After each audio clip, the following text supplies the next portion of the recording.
Salut, j'espère que tu vas bien. Aujourd'hui, c'est une séance de poussée. J'ai visualisé de la planche cette fois, pas de la wide ou de la maltaise. Alors, ça n'exclut pas cette éventualité, mais comme c'est ça que j'ai visualisé hier et ce matin, eh ben, c'est vers ça que je voulais me tourner. Hier soir, Tennessee m'a envoyé une vidéo de lui qui lâche des manas. Je te le rappelle, c'est un peu la course au niveau mana entre lui et moi. Bon, sauf que lui, il est beaucoup plus assidu dans ses entraînements. Bon, on va dire que ma dernière séance mana, elle remonte à il y a 2 mois, un truc comme ça. Bon, je continue de faire les étirements pour, mais je fais plus de séances pour le mana. J'en ai retenté un rapidement hier, je te mets le clip à l'écran. Donc visiblement, j'ai pas perdu en mana, ce qui est une bonne nouvelle. Par contre, je dois vachement améliorer ma technique. Je sais que j'ai parfaitement la force pour lever mon bassin. Je pense que la souplesse, je l'ai aussi. Donc le souci, c'est un problème de mobilité, encore une fois, si tu peux pas faire un mouvement. La mobilité, force, souplesse, technique. Et pour moi, je pense que force et souplesse j'ai, donc c'est technique qui pêche. Or, la technique, tu veux la bosser, tu bosses fréquemment. Tu voudrais réviser pour un examen, en soi, le meilleur moyen, non, c'est pas juste de s'y prendre 3 heures la veille, c'est aussi de réviser au préalable fréquemment avant. Il y a des applis d'ailleurs qui proposent de faire ça, genre, tu sais, t'apprends un cours et il te fait réviser le lendemain, puis 2 jours après, puis 3 jours, enfin bref, on s'en fout. Ce qu'il faut juste que tu comprennes, c'est que c'est la fréquence qui importe lorsqu'on veut bosser sa technique et apprendre n'importe quoi en fait. Donc pour ce qui est de mon mana, si moi je veux l'avoir à la compétition le 11 mai, eh ben va falloir que je le bosse surtout fréquemment. Donc tirage, je tolère extrêmement bien les mouvements lents et le travail fréquent. Pour ce qui est de la poussée, c'est pas du tout le même délire, je suis beaucoup plus à l'aise du travail volumineux, concentrique, explosif. Ouais, j'ai l'impression d'avoir du mal à trouver mes mots, c'est compliqué. Raison de plus, si j'ai du mal à me concentrer là, raison de plus pour pas trop me concentrer dans ma séance et bien bourriner en poussée sans trop réfléchir. Alors aujourd'hui, du coup, je vais te parler de quelque chose de très intéressant qui est la motricité de notre corps. En gros, bon,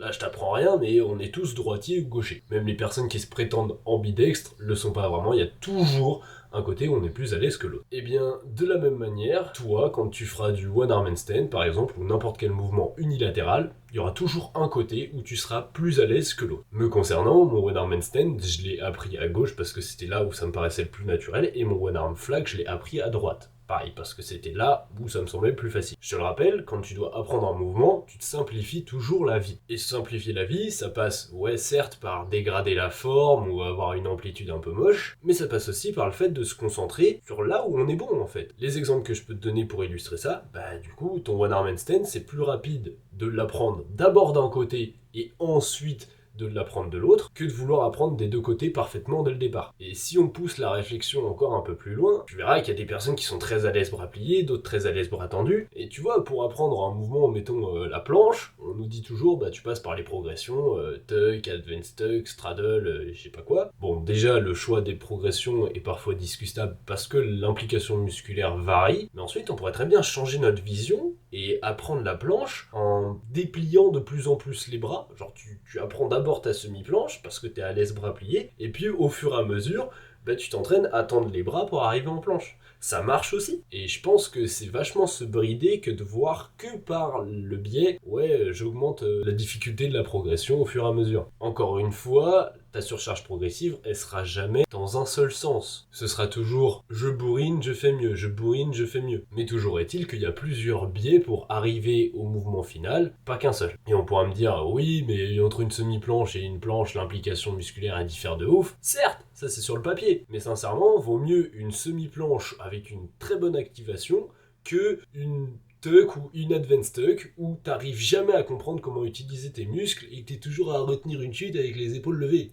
Là, franchement, l'implication, elle est encore plus loin d'une planche. Enfin voilà, j'espère avoir semé des petites graines de réflexion qui pousseront petit à petit dans ton esprit. J'attaque avec la séance.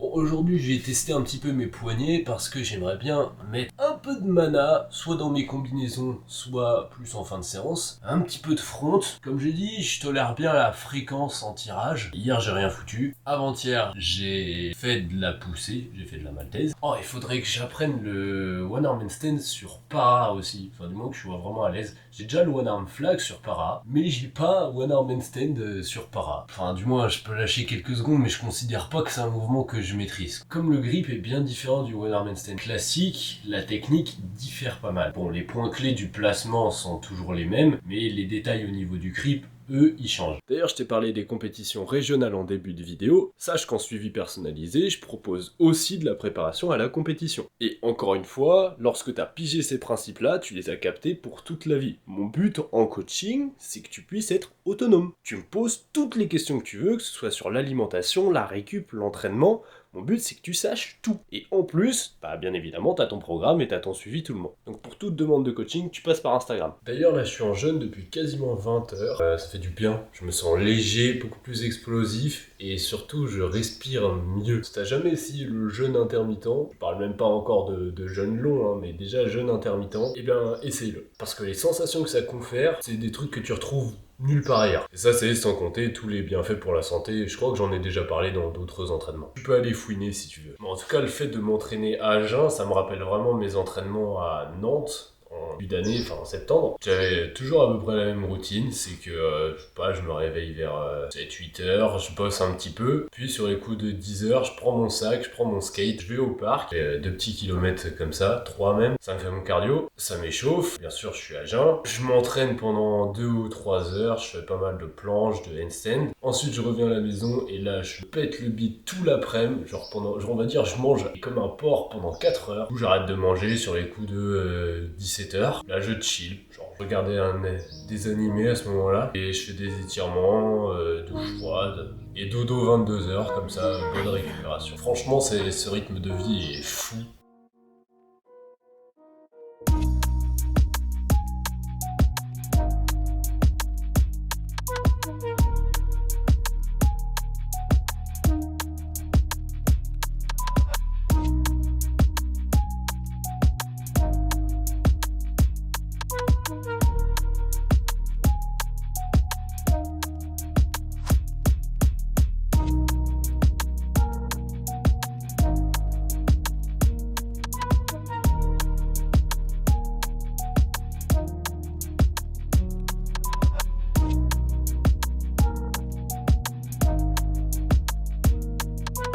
Bon, toujours quelque chose à corriger au niveau de l'implication. Abdos, la force c'est pas mal, rotation externe à revoir. Je sens que mes poignets sont un peu verrouillés. Si je corrige mon grip, j'ai moyen d'utiliser beaucoup mieux mes biceps et d'être beaucoup plus explosif sur la remontée. Donc je vais bosser plus en détail là-dessus. Après avoir revisionné les clips, c'est dingue quand même, mais dès que j'écarte plus les bras, je me sens bien plus à l'aise pour forcer en fait. Et mon activation est meilleure, ça se voit. Bon, ça faisait un bail que j'avais pas fait de planche sur para, et donc je sens que ouais, le grip est à revoir. Mais je suppose que ce qui me permet d'avoir cette meilleure activation, c'est le fait que plus tu écartes, moins t'as besoin de rotation externe en fait. Et c'est probablement le truc qui nique toute ma forme en poussée, parce que du coup le manque de rotation externe fait élever l'épaule qui s'élève fait que la transmission de force c'est pas incroyable. Et donc comme ça s'élève, je perds un petit peu l'équilibre et donc je suis obligé de monter les jambes comme un asticot. Oui, les asticots ça a pas de jambes, mais t'as compris. Donc ça fait une planche qui ressemble à rien du tout à partir d'un détail qui se répercute sur tout le reste. Bon, je vais pas me laisser 10 ans de temps de repos, je vais repartir pour une autre combinaison.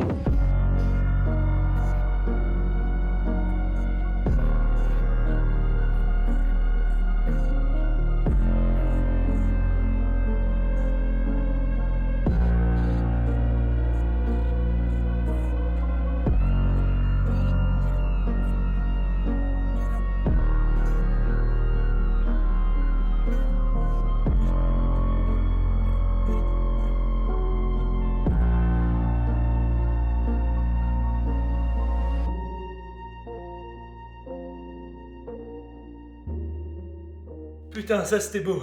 Non, c'était moche, mais c'est cool. J'adore les push-ups et je pense pas assez à en mettre dans mes combos. Je remarque une vraie différence d'exécution lorsque je fais des push-ups en full et lorsque je les fais en straddle.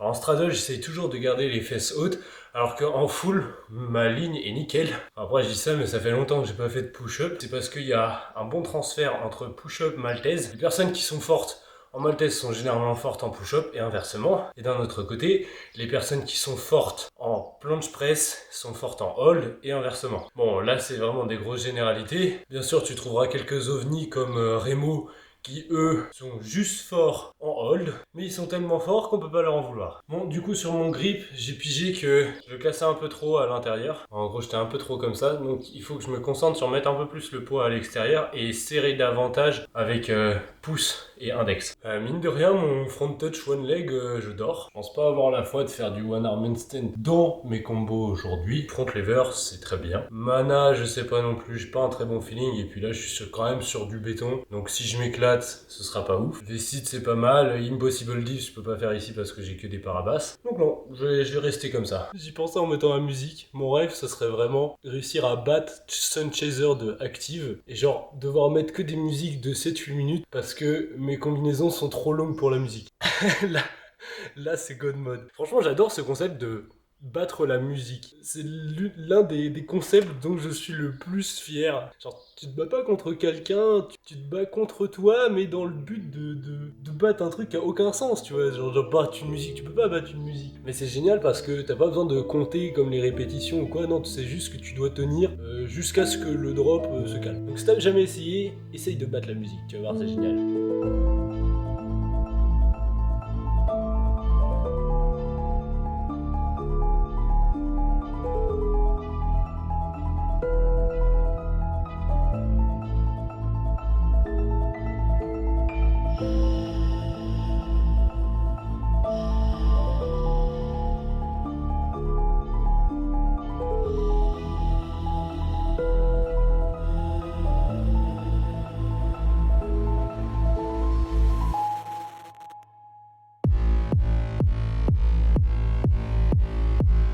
Je sais pas comment dire, c'est très bizarre parce que ouais, physiquement je suis frais, mais là mon nerveux en planche je l'ai déjà cramé. Donc c'est bien, je vais bosser davantage sur ma technique, un petit peu de Zanetti Halter et de handstand push-up, ce sera bien. Je vais commencer par handstand push-up étant donné que je suis là. Tu vois, je préfère pas faire beaucoup de volume, dans le sens pas faire beaucoup de séries, parce que ce qui compte c'est vraiment la difficulté qu'on met à chaque série, genre à quel point pousse dans tes retranchements pour les faire, les raids. Tiens, tu vois, j'en profite qu'il y ait mon chat qui soit là. Une fois, j'ai lu un truc sur les capacités de magnétisme et tout ce qui pouvait les influencer. Le fait de bien être apprécié des animaux, il semblerait que ce soit une preuve de t'as un bon magnétisme. Comme si les animaux, eux, arrivaient plus facilement à capter cette énergie-là, et donc ils seraient plus enclins à venir te voir toi. Bon, voilà, je te pose ça là, je t'affirme pas que c'est 100% vrai, tout ça.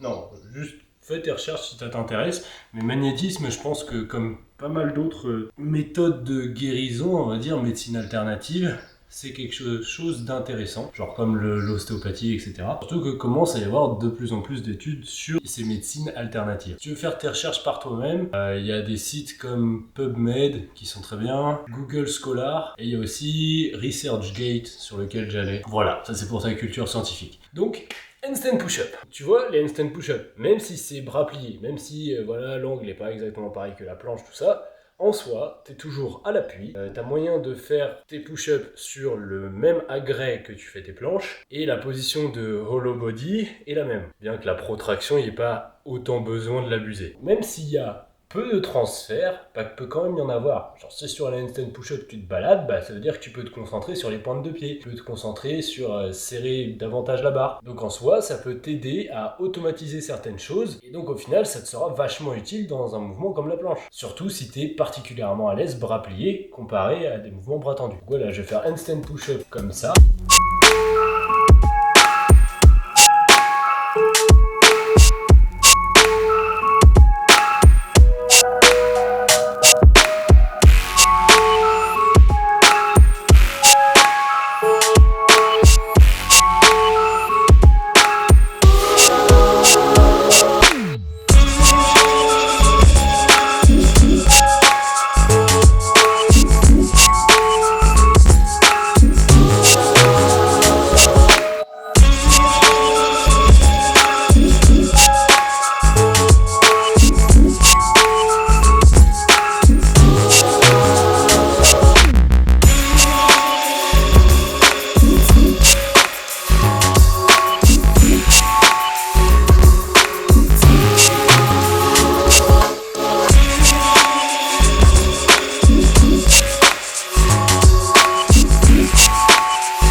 sais quoi, je me suis fait perturber par le chat. Je vais faire un EMOM.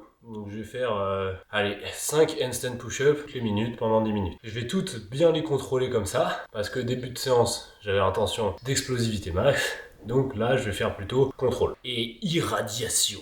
Voilà, EMOM, très bonne méthode de travail musculaire à mon sens. On commence à en parler pas mal dans le street, tout ça. Bon, ça, je trouve que ça a rien de très révolutionnaire. C'est juste que tu t'astreins à avoir des temps de repos courts. C'est utile parce que ça condense vachement les séances et ça peut être extrêmement pratique pour certains. Et je trouve que le vrai avantage de l'EMOM, c'est que ça permet surtout de réaliser qu'il n'y a pas besoin de faire des séances longues pour avoir des séances productives. C'est même plutôt le contraire. Les séances super longues, à part te faire bosser ta technique, du coup, physiquement, ça apporte pas grand chose. Regarde les mecs qui s'entraînent pour de la force en powerlifting, par exemple.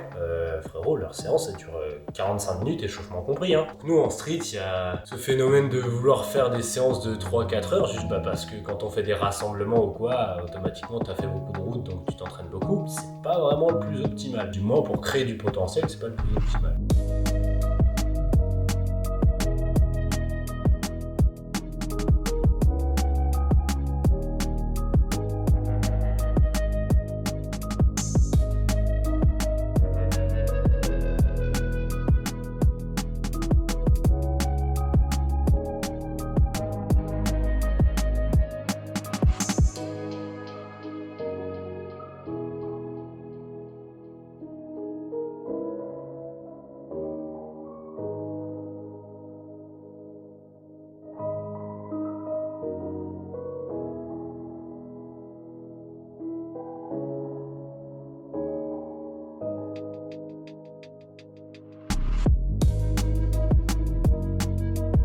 N'oublions pas Schmidt-Blecher, bien évidemment, on finit toujours par quelque chose de clean.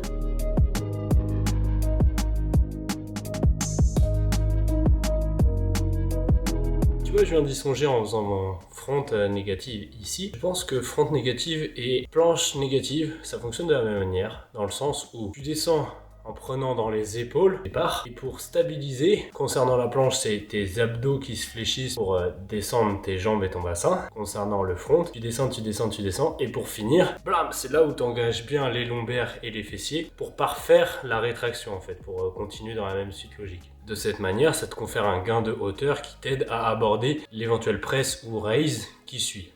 Et en plus de ça, ça donne un aspect très esthétique au hold en question.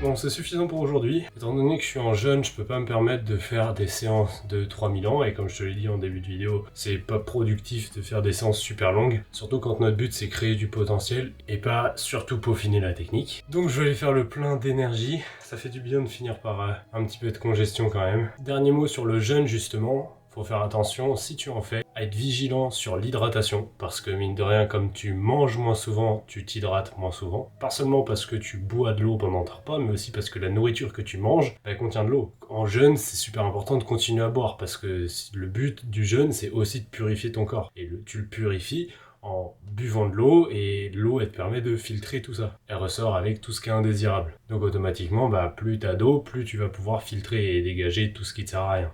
Donne-moi ton avis en commentaire si cet épisode t'a plu. Je te souhaite un bon entraînement, une bonne récup. À la prochaine, c'était Moulax.